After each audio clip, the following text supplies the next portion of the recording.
Welcome to Leading People with me, Jerry Murray.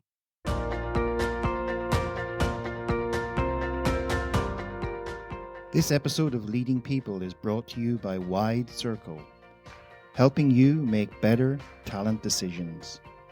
To learn more, visit widecircle.eu. That's WIDECIRCLE.eu. Leading People is a podcast which features insightful conversations with leading people about leading people. Yes, that's a play on words. In each episode, you get tips from leading people such as CEOs, HR professionals, authors, and thought leaders on all aspects of leading people, including how to attract, engage, develop, and grow talent to build successful organizations. And we provide insights on how to lead yourself so you can consistently perform at your best.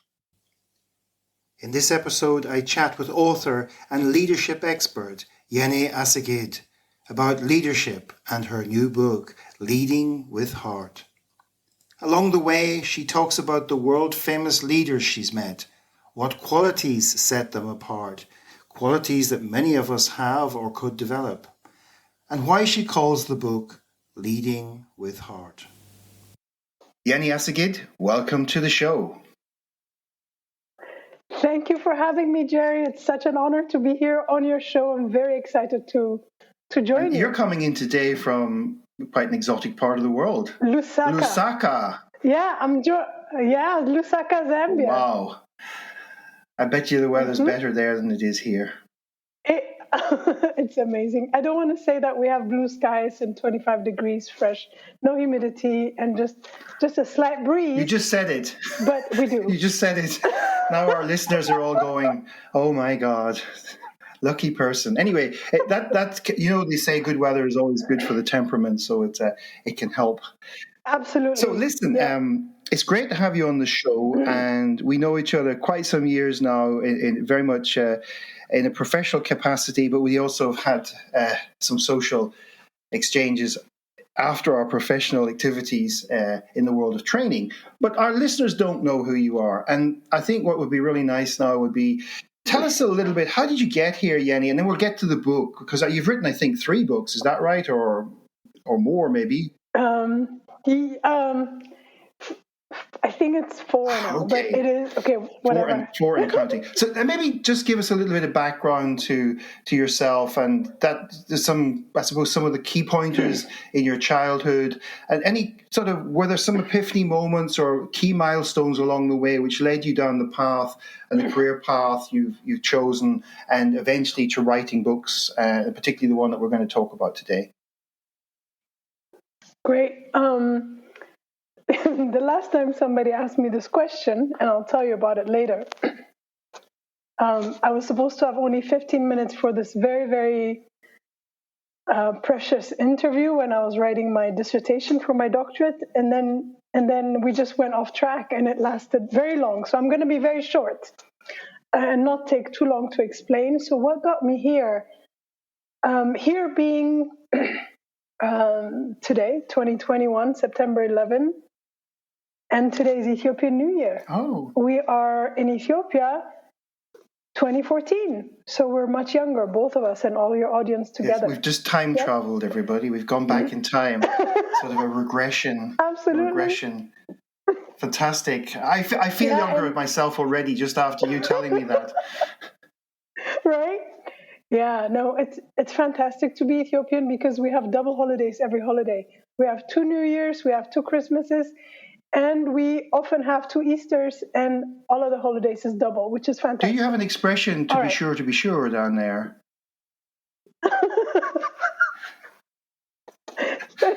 If you make me laugh, I can't focus and I can't be serious on the show. Okay. And we don't want to be not serious for your audience, right? Okay, so tell us a bit about... So let's be serious again, and I'm going to tell you a little bit about myself. So what got me here is, I'm not going to tell you how many years it's been. It's been many years. But, I'm from Ethiopia, and I'm from Ethiopia, with a lot of love, all the way to the last molecule atom in my body. I'm as Ethiopian as Ethiopia can get. And at the same time, I left my country when I was about 8ish, and that was a big change in my life. So before we left Ethiopia, my family and I had a very vibrant life. Our house was right next to my grandparents' house, and I was very busy. I had a lot of activities. There were a lot of family members. There were a lot of neighborhoods, kids in the neighborhood. And I also ran business. So I had a lot of money, proportionally to being an 8-year-old. And I'll tell you about that later if you want. And then the revolution happened, where the emperor was overthrown, the communists took over, and the country just changed literally overnight. And that changed my life. My family decided to go to Belgium. And I'm not going to go into details of why Belgium and why not other countries, but mainly it's because some friends had told my parents, Belgium is a small country in Europe, it's conservative. It's a little bit like Ethiopia, but it's in Europe. So they said, okay, this works. Okay. And so we went and we came to Brussels. When I came to Brussels, I basically grew up on the flight. I boarded that Lufthansa flight in Bole Airport in Ethiopia as a child. And when we disembarked, I think I was a short adult. And the reason is that, I only understood this in retrospect.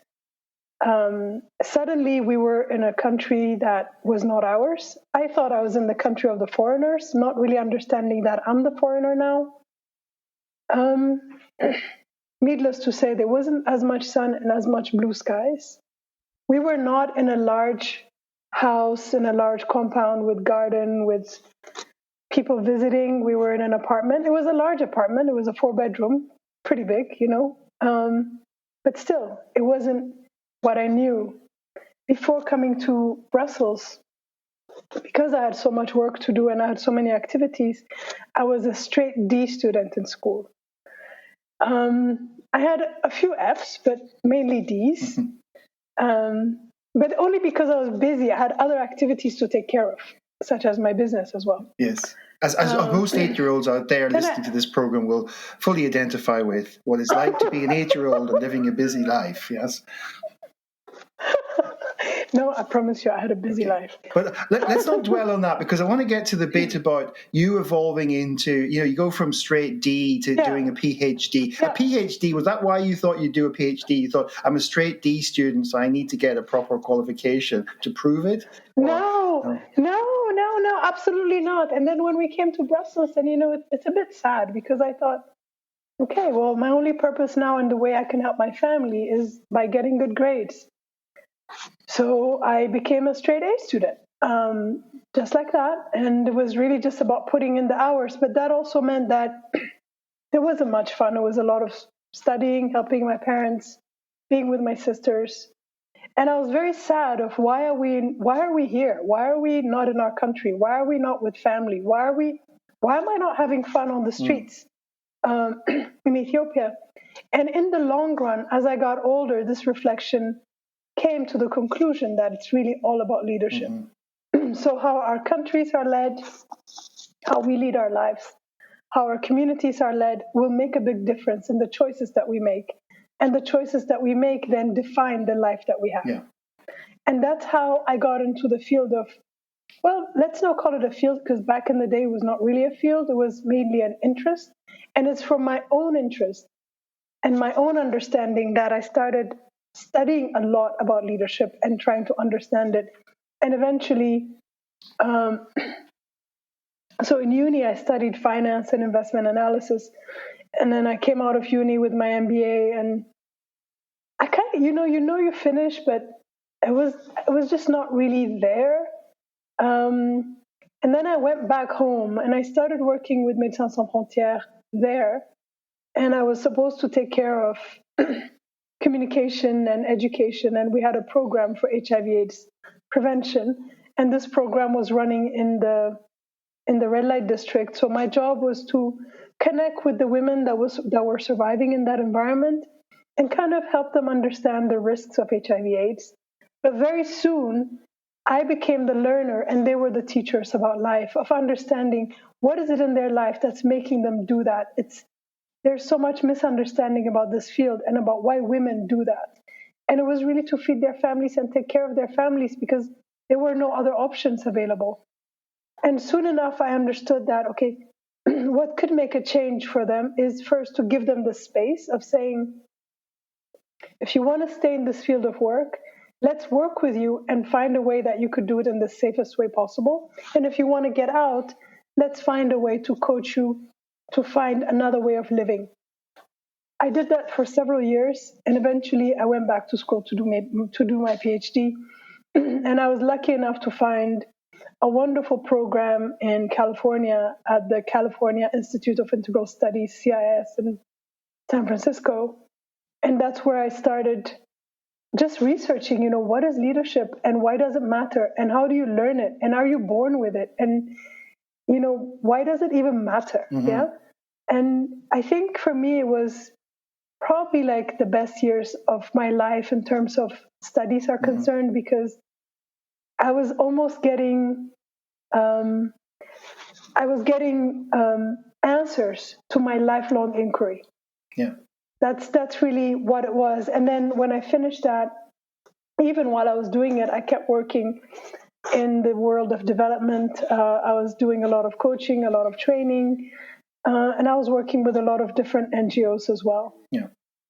So in a way, what got me here is, how do you say, it's the natural evolution of that trajectory. Yeah. And I know that you work with more mainstream private sector organizations, but I know you a lot. When we meet up professionally, you talk a lot about your work in Africa and other countries with the NGO communities and what you're trying to achieve down there.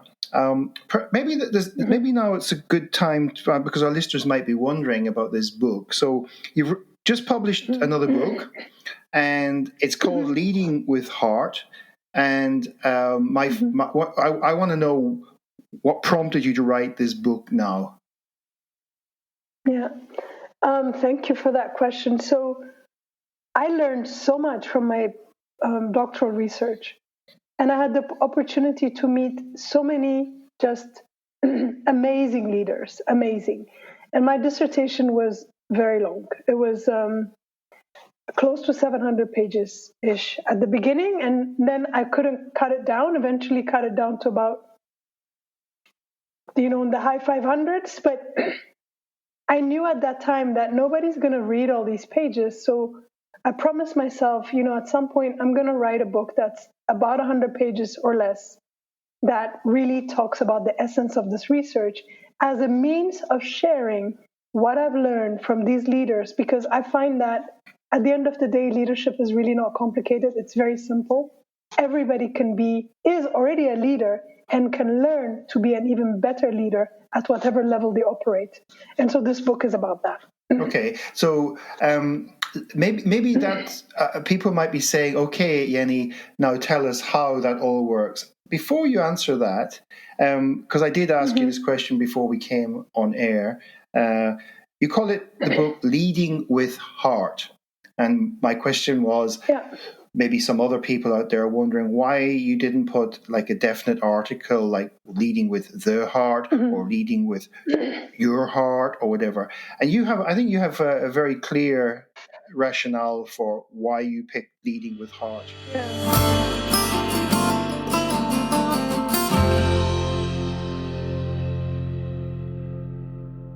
In the next part of our conversation, Jenny goes on to explain what she means by leading with heart and why this goes beyond the heart as a physical organ.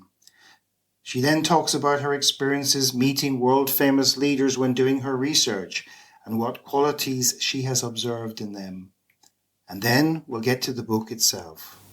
So leading with heart for me is beyond us. It's about leading with your soul at an eternal level. It's about understanding humanity. It's about understanding the humanity and the humanness in yourself as well as in others. it's really a lot bigger than just leading with the heart. It's not just the heart. It's a lot bigger than that. So when you lead with heart, you are inclusive. And you're inclusive of everyone as well as of yourself, and you make space. That's why it's called leading with heart. And one of the themes of this particular podcast, one of the reasons why I started it was, and we covered it in a previous episode, one of my guests, this concept of inner leadership and outer leadership, and this idea that to be able to lead others, we need to be able to lead ourselves first. Correct. And so I can hear echoes of that already in what you're saying. So let's unpack that a little bit. Maybe you can also relate that to some, not just the academic research, but some of the experiences or conversations you've had over the years, which have enlightened you and helped you to go deeper, and at the same time synthesize it into about 100 pages in a book. So thank you for that. And it is something about how we lead our own lives matters because it's mirrored in how we lead externally, whether we're leading organizations, we're leading teams or communities. It's all related, you know. How do I relate to myself? How do I see my relation to the world, my contribution to the world, and how is it that I would want? How best can I be so that I can serve at my highest level? The kind of leadership that I'm talking about is when we are convinced or we are inspired to serve. It's about service. And we serve with what we're good at. That's what makes us a leader in our field. We don't serve, and what we're good at is what we love, what I'm gifted to do, what is natural to me to do, what is easy for me to do. That is my calling, and that's how I serve. So when we look at it from an inner perspective, is to say, well, what is it that I do that that gives me energy, that gives me flow, that gives me just joy because I was able to offer it to somebody else. When you have that, then it's easy for us to how do you say, show up in a way that serves best at the external level. And then to serve at the external level, it's almost like coming to the world in vulnerability, because when we're willing to be a vulnerable leader, an open leader, with no walls around us, with no protection around us, because we're coming as genuinely and as authentically as possible, then there's no fear, because why would there be? I mean, I'm just showing up as I am, right? Yeah. And then I can take feedback, I can take criticisms, I can take opinions of others or not, appreciation or not, it doesn't matter, because I'm only doing what I, how do you say, I lost the word, what I'm inspired to do. Yeah. I'm actually quite encouraged by that. I've been working with CEO level leaders and senior people especially these last few years. I'm encouraged by. I'm not seeing as much of this machismo, know-it-all type of approach. I mean, one of the things that people who reach the top of organizations often say is they're still learning how to be. One guy told me recently he's learning to be a CEO. Now, that was probably unthinkable, or you wouldn't hear that spoken 20, 30 years ago. It was like, what do you mean you're learning to be a CEO? But actually, we're all learning to be, and to be is to grow and evolve in our lives. So to say we're finished is quite a statement. And so I'm starting to hear it. I'm starting to see it out there. And it doesn't mean that their legitimacy as a leader is in any way undermined by that. Sometimes people will look to them and say, it's great to know my leader is a human being beneath the surface. Yeah, That's it. Yes, absolutely. Now, if I'm not mistaken, you met some quite impressive leaders over the years. Even, I think, did you meet Kofi Annan? Maybe I did. What was it? What have you noticed about we see these people on television and we see these people doing their stuff with big entourages and security and all this, right? They look kind of sort of superhuman and all this. but maybe that's just what we see. And what's it like when you are up close with somebody who has that profile? What do you notice about those people that makes them great leaders? They're so approachable. They're so kind. They're so unassuming, so welcoming. They're so able to give you space and to listen to you. Mm-hmm. When you think of people of the caliber of someone like Kofi Annan, who, of course, everybody knows who he is. You'd think, why would he talk to me? I'm nobody. Mm-hmm. But they make space for everybody. They make space for the person that might consider themselves as a nobody, as well as they make space for other equally famous people, but they treat everybody with the same humanity. Mm-hmm. This is what makes a difference. And it's a big difference to know, because you might meet some people who might have a leadership position, but they don't have that depth of wisdom or that depth of approach to the world.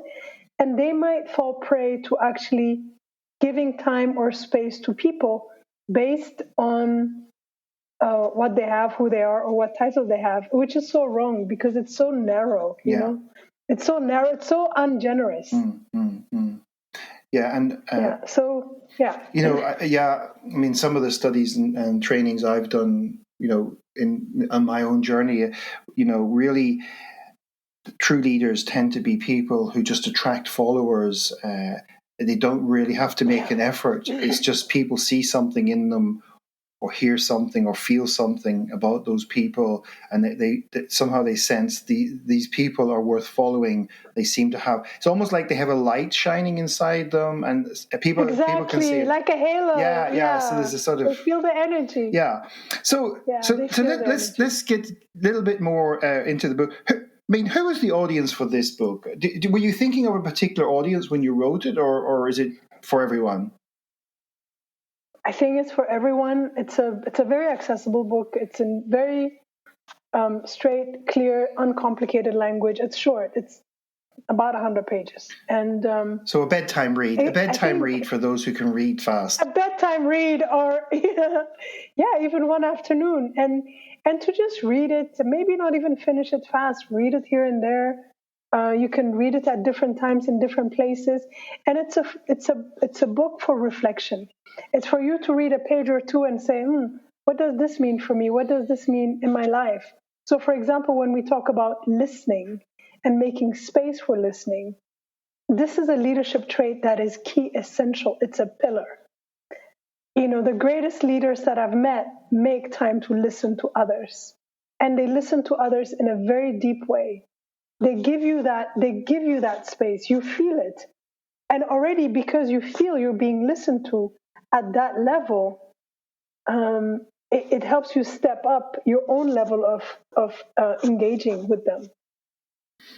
So that, for example, and to say, as a manager, as a team leader, or, even as a student, or even as anything you're doing in life, are you listening? Are you listening to yourself? Are you listening to others? Or is there so much noise in your life that there's no time to listen? There's no space to listen. Mm-hmm. It reminds me of, I actually wrote about it in one of my short Sunday posts a few weeks back. One of the greatest gifts you can give another human being is to see them. To acknowledge them. And listening is part of that, isn't it? Absolutely. Absolutely. You've seen nowadays also with everybody with their smartphone and all their devices. And I can be talking to you with my cell phone and say, go ahead, I'm listening. I'm only just checking my messages. And at the same time, I'm playing with my keyboard on my computer. No, I'm not listening to you. I'm giving you maybe 20% of my attention. What would it cost to actually give somebody 100% of that attention that we have? Do we even understand the value of that? When you understand the value of giving everybody 100% of your attention, then once you know the value of that and what ripples it can create, you will never give less than your attention. And even if something shows up that might distract you, you'll be able to say, you know what, I have a message, I must answer it. Give me a minute. And you answer that and you come back. It's interesting as you talk about this now. It occurs to me. I mean, people often ask me, "Am I a coach?" And I say no, but I coach. Mm-hmm. I'm not a coach. Mm-hmm. I coach, and what fascinated me and attracted me to coaching was this concept of one of the most important skills a coach has is to be able to listen, but not just listen, but listen to how a person is really describing what's going on for them, and to be able to add to. It's almost like a musician who's waiting for his or her turn to just come in. You wait until the other musician hands it over to you, and you come in the same key, hope maybe something similar to the rhythm, etc. And I often think that a lot of people could benefit from coaching skills, particularly anybody in a management role in an organization or a leadership role, because they might start to realize that how powerful it is to be able to ask a question or two and really listen to what the person says, and based on what they say, not what's going on in your head, actually know what to ask them next, because it's based on what they say. I think a lot more people would feel more engaged at work. They'd respect their leaders more if leaders did that. What do you think? Absolutely. Absolutely. And what you're saying, and Jerry, I know you especially as a musician, there's something about not on time, but in time, and that comes with presence. So when I listen with presence, when I listen with mindfulness, I'm able to catch the wave of the in time. I can just dovetail right in time, precisely in time, not a second before, not a second after. It's in time. And that comes when I'm actually listening with all my heart and soul. I'm giving you the gift of my attention. And this attention of mine is maybe 5 minutes, but you know what? It's 5 minutes of my life. The day I die, God is not going to say, by the way, those 5 minutes you gave Jerry, here it is back. No, this is my life. So it's precious. And when people understand that I'm giving you that, it's the most precious gift I can give you, my attention and my listening. And then you know what happens? The people that you speak with realize it, and they start getting to the point. They start getting real. They start being authentic. It's not possible to, it happens automatically. I can't even tell you any more facts on that. It happens automatically. When I give you my full attention, eventually you're going to give me your full attention back. It's just how it is. Yeah, and as I was listening to you there, I had this image. You popped this image into my head when you said you would be listening to me with presence, and I'd be sitting there thinking, I wonder what's in those presents. But that's just my sense of humor going a bit crazy here. But yeah, so yeah. I think that's a really important. An incredibly important point to get across. As you say, people often tell you a lot more if you listen to them. By the way, anybody out there who ever is trying to sell something, the most useful thing you can do is ask a question and shut up for quite some time. And people do tend to tell you stuff that they didn't intend to tell you. Now, I've given away one of my secrets, but I don't mind. So now, listen. Sorry, that's that term again. Listen. Okay, let's move on to. I really wanted to get. I know you're passionate about women in leadership. I mean, you've already explained how you worked with people in the red light district and with helping them prevent getting AIDS or trying to help them see there might be another way of generating income in their lives to feed their families now. And I know you're passionate about the role of women in many aspects of life, but also in leadership. And I'd like you to maybe tell our listeners a bit about what you're doing now, because you've set up a foundation, haven't you? And I think this is a wonderful thing, and people out there might be really interested in how did you come to this idea? Why have you set up this foundation? What's the aim of this foundation? What's happening so far, etc. So off you go. Tell us about it.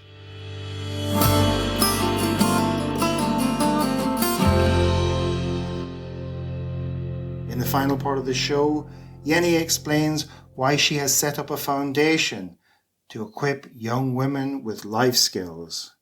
And then we finish with Jenny's top 5 tips for us all to be able to be leaders with heart. So, Jerry, we've known each other for several years, and we work together for several years in delivering training, coaching, etc. And then now I'm going to give away my age, but please don't count. So just before I turned 50, I asked myself, what would I do? What could I do in my 50s that when I'm in my 60s, I could look back and say, well, that was really a great decision. And it didn't take me too long to think about it. And I thought, what if I had all the resources I needed? What would I do? And it was very simple for me, was to support women in leadership. And all women for sure, but in particular women that might be in less privileged countries, right, in financially less privileged countries, because I don't want to say poor countries, because countries are not poor. They might not just have the financial means to acquire and buy the kind of education and training that they need. And so in my life, I've been privileged and honored to deliver leadership programs at the highest possible level. Now, I always wonder, what if we could make this available at the grassroots level? What if we could make this available for NGOs? What if we make this available for young women when they start their lives? And that's why I started the foundation. And this foundation, I've been in the world of NGOs for a long time, and I feel that it might not be the best place to work because oftentimes you spend time chasing after donors and writing reports. So I decided I was going to fund this myself. So I put all my savings in it, and I designed this program for young women, 18 to 25, to come in for 3 months. It's online. It was online even before COVID. To basically start their leadership journey so that when they start their lives, when they go to get their first jobs or get out of university, they have a little backpack of skills, of tools that they can put in place to put themselves on the right path. So that's what the program is about. We had our first cohort already. It went really well. It was so inspiring. We hope to have our next cohort in January 2022, but I'm still waiting to get in corporate sponsorships for scholarships. So we'll see, but it's going to happen anyway. Very good. And I guess what we'll do is I can put a link to that in the show notes. Oh, that would be wonderful. Yeah. I mean, I'll put some links to you and everything else in there. I think it could be quite nice to put that in so people out there can really inform themselves about what you're doing. I know some people out there who work in big organizations, and they're actually always looking for opportunities to use their resources to support genuine programs where, like you're talking about here, where maybe there's even a loop that closes where these young women can get opportunities to work in organizations later because they've done these programs. Absolutely. Yep. So if I was to ask you for our listeners, on behalf of our listeners, based on all this wonderful research and experience you've had, all these great leaders you've met, and getting it synthesized into this really 100-page book, if you were to give a few tips, let's say take the classic magic number of 3, but you can do as many as you like. A couple of tips that you could give people to really reflect on after this conversation, things maybe they could even test out or do immediately afterwards, even if it's just the reflection part. And what would those be now? So the first thing is listening as a gift, that you actually give space for yourself to listen to yourself, to listen to others, and wait to respond. Don't respond right away. Let it land, and trust that there's going to be enough time for you to respond in the best way possible, and for the best possible outcome. Right. So listening is one. Another thing is about being kind. Being kind means being kind to yourself, being kind to others, being kind in the language that you use. Don't have fun at somebody else's expense. You don't know where they're at. Don't make jokes out of the people that are that might be hurtful. Even if it's not hurtful, you don't know how it's going to impact the other person. So be kind, speak gently. So that's that. Then another point is that I want to tell is about being very slow to reprimand others. When you're in a leadership position, when you're a team leader, a manager, it's very easy to feel like, I don't want to say feel like a policeman, but we feel sometimes entitled to tell people off or whatever. But even if you have to have a disciplinary conversation, do it privately and do it in a way that invests in the person understanding what this is about and being able to change their behavior. Never ever reprimand anybody in a way that's going to break them. That is not necessary, and really, it's not necessary. And then another couple of things is making time for yourself for reflection.